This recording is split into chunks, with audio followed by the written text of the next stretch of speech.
düzgün qidadan başlayır. Fərdiləşdirilmiş qidalanma ideyası hamıya eyni ölçü uyğun deyil anlayışına əsaslanır. Və kim özünü xüsusi hiss etmək istəməz ki? Bu yanaşma insan egosuna təbii şəkildə xitab edir. İnsanların fərqliliyini tanıyan sadə mesajlar istehlakçılar tərəfindən asanlıqla qəbul edilir. Bu da fərdiləşdirilmiş qidalanma mesajlarının satış və marketinqdə niyə bu qədər populyar olduğunu izah edir. Hətta bu fikir o qədər irəli gedib ki, insanların unikallığı üçün xüsusi qidalar istehsal etməkdən danışılır və 3D qida çapı bu məqsəd üçün uyğun texnologiya kimi təqdim olunur. Əlbəttə, insanlar arasında bəzi real fərqlər mövcuddur. Məsələn, bəzi insanlarda fıstıq allergiyası var və fıstıq yedikdə ağır reaksiya verirlər. Digərləri isə çölyak xəstəliyinə malikdir və glütendən uzaq durmalıdır. Bəzi insanlar genetik olaraq laktoza intolerantdır. Asiyanın bəzi bölgələrində isə alkoqolizmdən qoruyan bir ferment mutasiyası mövcuddur. Çünki bu insanlar alkoqolu effektiv parçalaya bilmir və nəticədə zəhərli metabolitlər yaranır.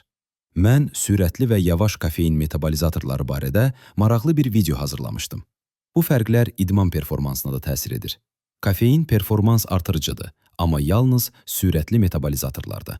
Bu insanlar 10 kilometr velosiped məsafəsində 1 dəqiqədən çox üstünlük qazana bilər. Yavaş metabolizatorlarda isə kafein heç bir fayda vermir və hətta performansı pisləşdirə bilər. Vaxtı 2 dəqiqəyə qədər uzada bilər. Bu fərq kafeini parçalayan fermenti kodlayan genlərlə bağlıdır. Lakin insanların böyük əksəriyyəti əksər hallarda bir-birinə fərqli yox, daha çox oxşardır. Bəli, fərdi qidalanmaya ehtiyacı olan kiçik bir qrup mövcuddur. Amma əksər insanlar üçün həqiqi fərdiləşdirilmiş qidalanmanı əsaslandıran yetərli elmi sübut yoxdur. Buna baxmayaraq, bir çox şirkət birbaşa istehlakçılara genetik testlər təklif edir və fərdiləşdirilmiş qidalanma məsləhətləri satır. Xüsusilə qida əlavələri satan şirkətlər bir neçə gen variantına əsaslanaraq mikronutrient ehtiyaclarını optimallaşdırdıqlarını iddia edirlər. Halbuki bu gen variantlarının əksəriyyəti insanlar arasındakı fərqlərin cəmi bir neçə faizini izah edir. Fərdiləşdirilmiş qidalanma daha geniş bir konsepsiyanın, fərdiləşdirilmiş və ya dəqiq tibbin bir hissəsidir. Bu yanaşma xəstəliklərin qarşısının alınması, diaqnozu və müalicəsi üzərində şəxsi nəzarət ideyasına əsaslanır və bu da güclü mədəni cazibə yaradaraq kütləvi kommersiyalaşmaya səbəb olur. Monogenetik xəstəliklərdən fərqli olaraq, əksər xəstəliklər bir neçə genin və ətraf mühit faktorlarının mürəkkəb qarşılıqlı təsiri nəticəsində yaranır. Bu isə fərdiləşdirilmiş tibbin tətbiqini son dərəcə çətinləşdirir. Məsələn, yetkin insanın boyunu götürək.